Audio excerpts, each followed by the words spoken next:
Bonjour, aujourd'hui, je vais comparer avec vous l'amortissement d'une hypothèque de 15 ans versus une hypothèque de 25 ans. Mais avant de commencer, je voudrais spécifier que tous mes calculs d'aujourd'hui tiennent compte automatiquement des primes SCHL qui pourraient avoir lieu pour toutes les mises de fonds qui sont de moins de 20.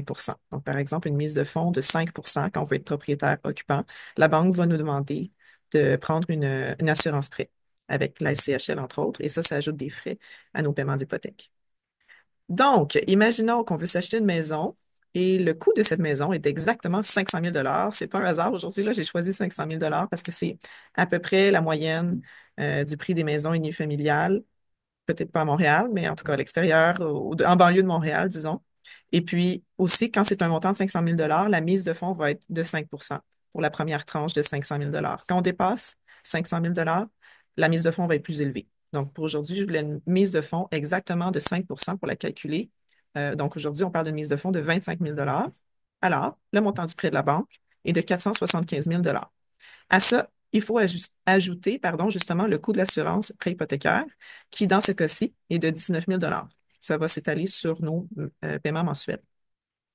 Donc, imaginons un amortissement de 15 ans versus 25 ans. 15 ans, ça représente 180 paiements, et puis 25 ans, ça représente 300 paiements. On sait qu'ici au Québec, là, le plus souvent, c'est un terme de 5 ans que les gens prennent, un 5 ans fixe. Et j'ai pris le taux moyen actuel, donc je filme ça en avril 2025. La moyenne à peu près aujourd'hui du taux, c'est 3,75 mais évidemment, ça varie énormément le taux d'intérêt selon notre dossier personnel, selon, dans le fond, qui on est, notre crédit, notre profession, nos achats antérieurs. C'est vraiment du cas par cas, mais j'ai fait une moyenne à peu près, puis j'ai mis la même chose pour 15 ans et 25 ans. On fait des paiements de 3 585 et 38 quand on met notre hypothèque sur 15 ans.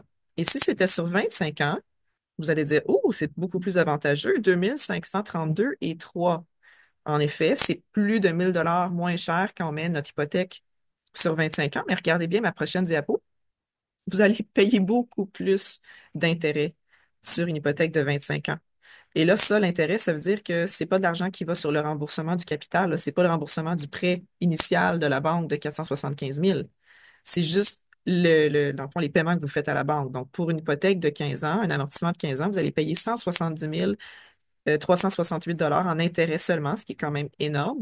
Mais c'est encore pire sur une hypothèque de 25 ans à 284 609 dollars en intérêt. C'est-tu de l'argent gaspillé, ça?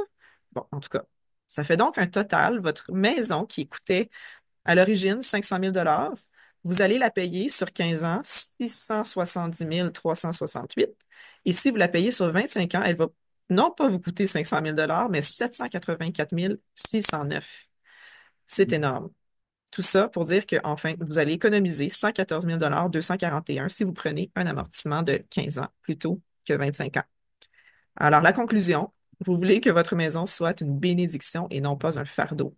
Si on parle à des planificateurs financiers, pardon, ils vont recommander de calculer environ 25 de notre salaire après les impôts pour nos paiements d'hypothèque. C'est difficile aujourd'hui parce que c'est sûr que le coût de la propriété a énormément augmenté. Il faut donc peut-être baisser nos standards, il faut acheter peut-être plus petit, des condos, il faut considérer les condos, acheter plus loin. Il ne faut pas essayer de compétitionner avec nos amis parce qu'on ne sait pas, nos amis, peut-être qu'eux-mêmes ne peuvent pas se payer la maison dans laquelle ils habitent, peut-être qu'ils sont serrés à la gorge. Donc, si vous voulez voyager, continuer de vivre, faire des activités, aller au restaurant, profiter de la vie, en bref, là, bon, ben, peut-être que ce serait pas une mauvaise chose de considérer l'hypothèque de 15 ans versus 25 ans. Mais bon, voilà, c'est un choix très personnel.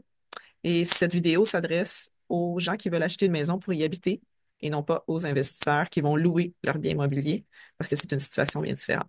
Voilà. Alors, ça termine ma vidéo. Si vous avez apprécié, peut-être considérez vous abonner à ma chaîne. Et puis, je vous remercie d'avoir écouté jusqu'ici. À la prochaine.